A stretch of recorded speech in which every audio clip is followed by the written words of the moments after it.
ایک جو simple be کام اور آئی کام والا سین چل رہا تھا وہ ختم ہو گیا ہے. اب پراپر ICMA اور اس سے ریلیونٹ جو ان کی سرٹیفکیشن تھی ACCA سے ریلیونٹ وہ اب آ گئی ہیں. ان فیلڈس کو پروموٹ کریں زیادہ. آپ وہ پریویسلی ہی 90s والی باتیں کریں تو الٹیمیٹلی یو گنا سفرڈ. آپ کو ڈیجیٹلائز کرنا پڑے گا خود کو. ماڈرن جو بھی میتھڈالوجیز ہیں, تھیوریز ہیں, ان کو اڈاپٹ کرنا پڑے گا.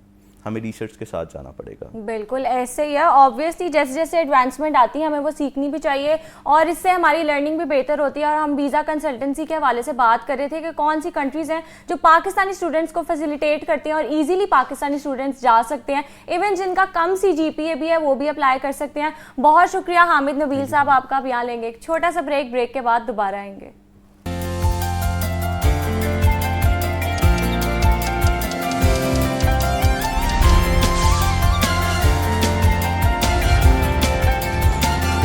Welcome back. اب آگے بڑھتے ہیں اور کچھ فزیکل ہیلتھ کے حوالے سے بات کر لیتے ہیں. ہمارے ساتھ فٹنس ایکسپرٹ موجود ہے. دیکھتے ہیں آج وہ ہمارے لیے کون سی ٹپس لے کے آئے ہیں.